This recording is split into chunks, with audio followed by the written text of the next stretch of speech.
Welcome to our channel, Disastrous, where we cover some of the most elusive mysteries out there that involve terrifying, horrific events and accidents.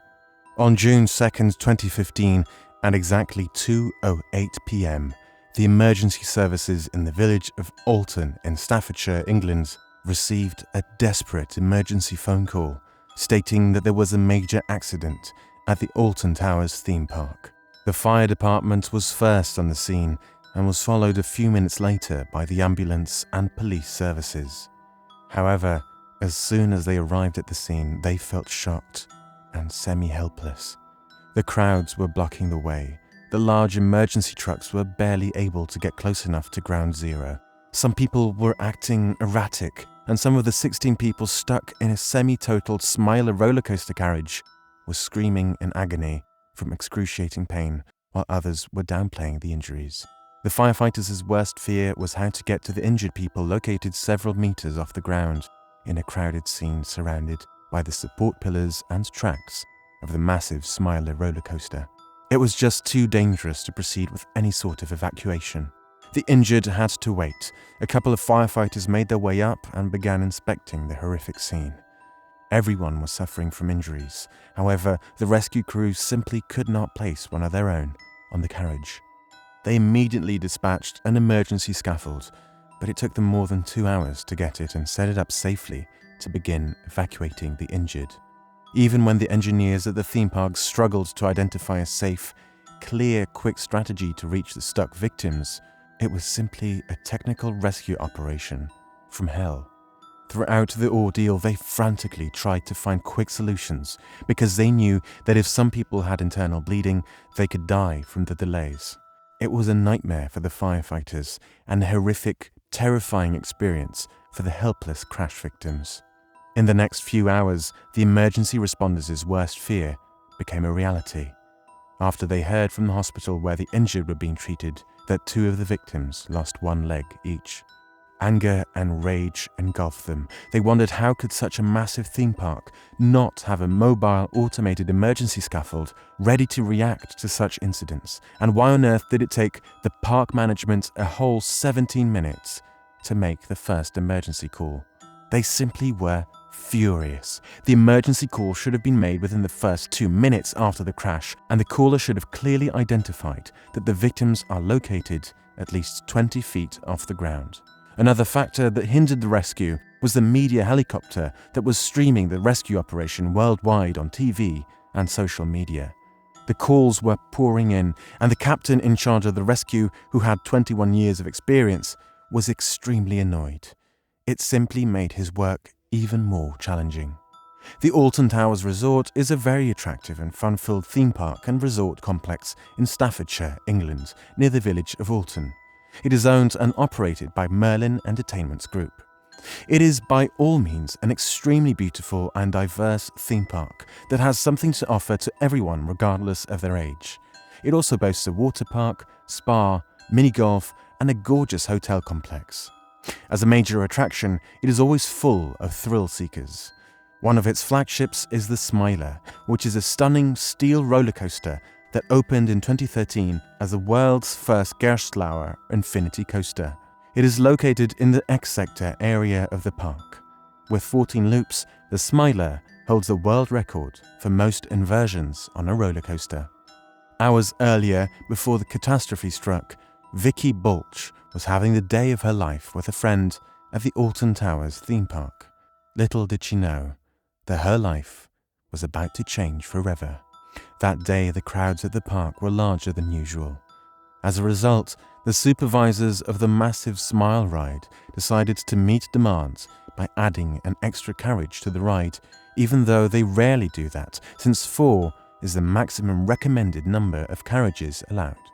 The wind was stronger than usual that day, so the engineers decided to send an empty carriage for a test run. Unfortunately, they did not know that the ride supervisor had an additional carriage loaded with 16 passengers released. It was an accident from hell. A strong wind gust caused the test carriage to stall about 21 feet off the ground, while the additional loaded 5th carriage was heading its way. The passengers watched in horror as they speared toward the stalled carriage at the speed of 50 miles per hour. They screamed and yelled, but there was simply no time to stop the rocket on time. The unfortunate victims simply braced for impact. Most of them later said that they were certain that they were about to die in a massive smash that will render their bodies unrecognizable. Vicky Balch was unlucky, but she was sitting in the front row of the doomed carriage, right in the most sought-after seat. At 1:51 p.m., the carriages collided in a violent, terrifying event that rattled the nearby spectators who saw it coming, but were helpless. The bang was loud. If it was not for the safety bars and belts, the passengers would have been thrown heads first to a certain painful death. Vicky closed her eyes and prepared to die as she felt the front of the carriage squeeze hard on her legs while her internal organs got violently shaken.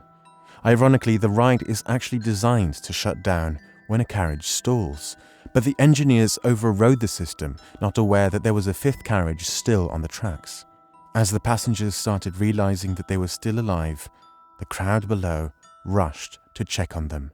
Here, the second round of miscommunication occurred. The human body has an odd way of tricking us into feeling like we're not hurt after crashing. It releases adrenaline when a crash or other traumatic event occurs. This natural process made most of the 16 passengers in the carriage simply think that they were fine, but the truth was far from that. This was the main reason why no one on the ground called the emergency services right away. The passengers simply seemed okay. Little did they know that they are about to begin feeling indescribable pain. Minutes after the crash, Vicky Balch began to become aware that she could not move her leg, which was becoming very swollen rather fast. A few hours later, the doctors had no choice but to amputate. Her life was changed forever. Everything became a bleak nightmare. Part of her told her that it was over for her. She had become an undesirable, disfigured girl with very few options in life.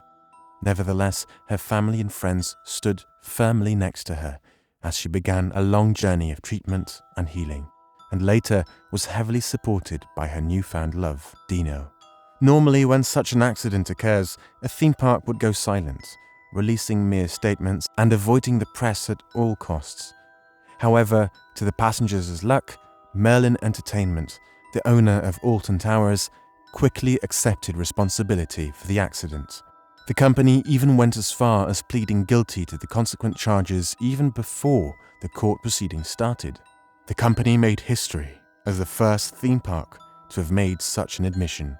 They were fined about $7 million and also released an undisclosed amount of money as compensation to the injured.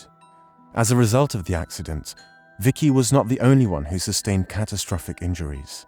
A second girl also went through the same experience, and her leg was also amputated.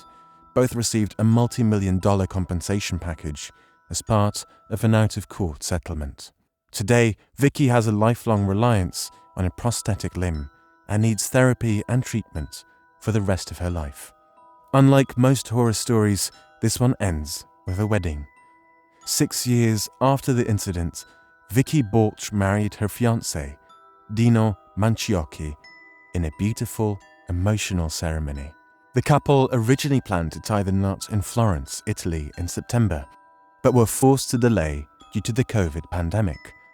Vicky later gave birth to her first child, Venancio, in December 2021 through an emergency C-section. She and her husband have also started a successful pizza business. Thank you for watching. Make sure to like, share, subscribe, and hit the bell button to get notified every time we upload a new video that will take you to the heart of the scenes and mysteries of some of the most terrifying incidents, accidents, disasters, and paranormal events from around the world.